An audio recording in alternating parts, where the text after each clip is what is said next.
Assalamualaikum warahmatullahi wabarakatuh, Bu ya. Waalaikumsalam warahmatullahi wabarakatuh. Saya hamba Allah dari Siantar. Mohon maaf saya mau cerita. Saya mau dinas keluar kota dan di perjalanan ada sesuatu yang memang mengharuskan saya pulang kembali ke rumah atau tidak jadi kerja. Setelah saya sampai rumah, pasangan saya kedapatan berzina. Saya kaget sontak menghajar keduanya. Pertanyaan saya Buya kan selalu menyampaikan di setiap ceramahnya agar menutup aib-aib terutama zina.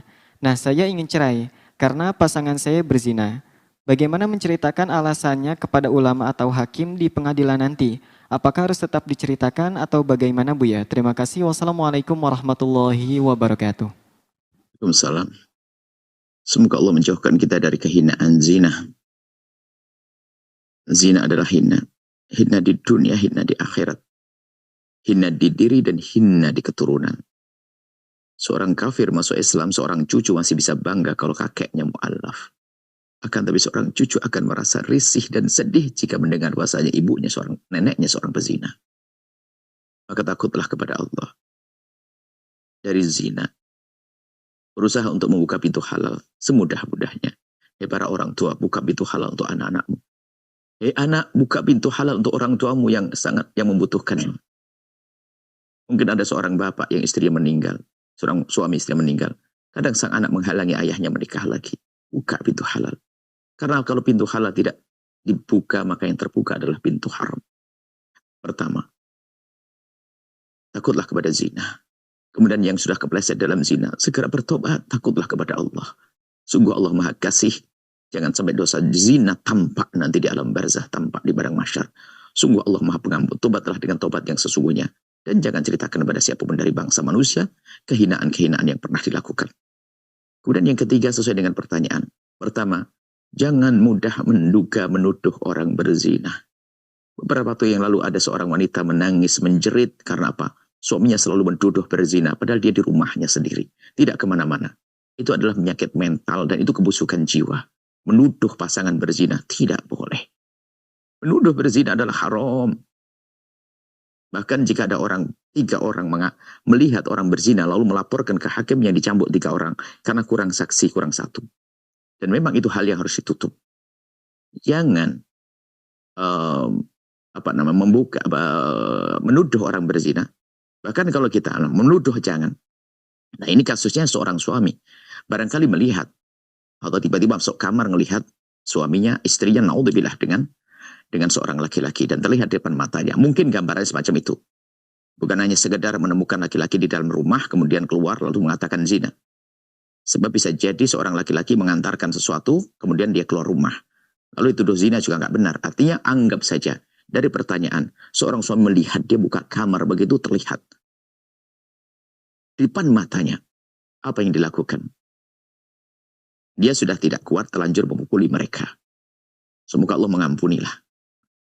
Akan tapi apa yang hendaknya dilakukan? Kami sampaikan jika seorang suami atau istri, naudzubillah, meyakini karena berita yang disampaikan, mungkin istri mengaku atau suami mengaku atau melihat pasangannya pernah berzina. Ada 2 pilihan. Tetap membiarkan istri dalam rengkuhannya kemudian dididik. Karena itu adalah kesalahan dan dosa. Kalau mungkin dia marah karena dia seorang istri.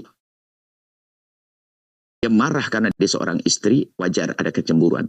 Akan tapi tidak boleh lupa bahwasanya dia adalah umat Nabi Muhammad. Yang pertama adalah mempertahankan di dalam naungannya. Kemudian dibimbing sampai dia selamat. Bimbing sampai selamat. Karena tetap kita anggap dia sebagai umat Nabi Muhammad. Biarpun seorang suami mungkin sudah marah, sudah tidak kira-kira dengan kecemburuan. Akan tapi, kalau ternyata tidak mampu karena terlalu sakit hatinya, kekecewaan yang dalam, maka bukan untuk kita sebarkan permasalahannya. Tapi jika seorang suami sudah tidak mampu dengan perilaku istrinya, maka cukuplah dengan mencerai tanpa mengkabarkan ke siapapun. Dengan beralasan yang indah. Kemudian titip pesan kepada mantan istrinya, tolonglah segera menikah. Cari yang cocok untukmu dan takutlah kepada zina. Dan katakan bahasanya, aku tidak akan ekspos urusanmu. Karena itu urusanmu kepada Allah. Yang jelas, aku akan mutus urusanku denganmu. Pisah dengan baik-baik. Adapun mengadukan ke mahkamah bisa bermacam-macam cara. Dan yakin istri juga akan rela jika memang karena kesalahannya. Jadi menyampaikan kepada mahkamah bahwasanya tidak ada kecocokan dan seterusnya. Tidak ada kecocokan dan seterusnya, selesai. Ajukan mahkamah dan mungkin tidak terlalu ajukan mahkamah, mencerai, selesai.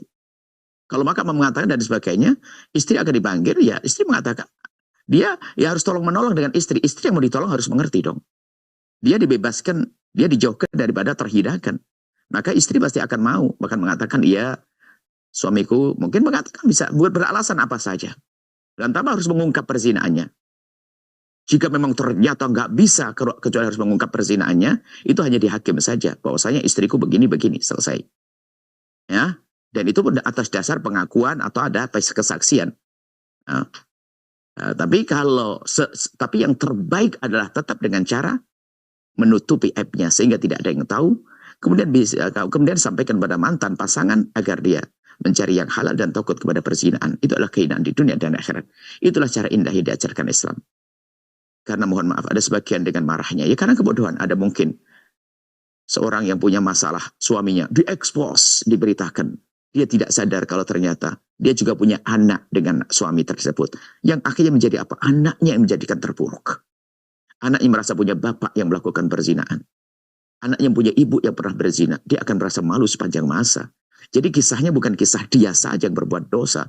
Tapi akan dibawa kemana-mana. Sehingga kenapa Islam mengajarkan untuk menutupi dia? Karena apa? Menjaga yang lainnya. Supaya ibunya juga tidak malu. Ayahnya juga tidak merasa dimalukan, direndahkan. Kemudian saudara-saudara juga tidak merasa terhinakan. Indahnya di dalam Islam. Maka ceraikan suamimu, istrimu, dengan cara yang indah dan lembut. Jika engkau sudah tidak akan mampu untuk mendidiknya, maka ceraikan istrimu adalah dengan cara yang indah tanpa harus mengekspos permasalahannya. Caranya bagaimana? Berusahalah Anda. Dengan sebisa mungkin cara yang Anda ambil, maka itu adalah bentuk Anda menutup aibnya orang, maka Allah akan tutup aib Anda. Anda akan terjaga. Dan anak Anda setelah itu pun juga akan terjaga. Karena Anda menjaga orang. Allah alam bisawab. Setelah Anda menyaksikan video ini, jangan lupa berselawat kepada baginda Nabi Muhammad sallallahu alaihi wa alihi wa sahbihi wasallam.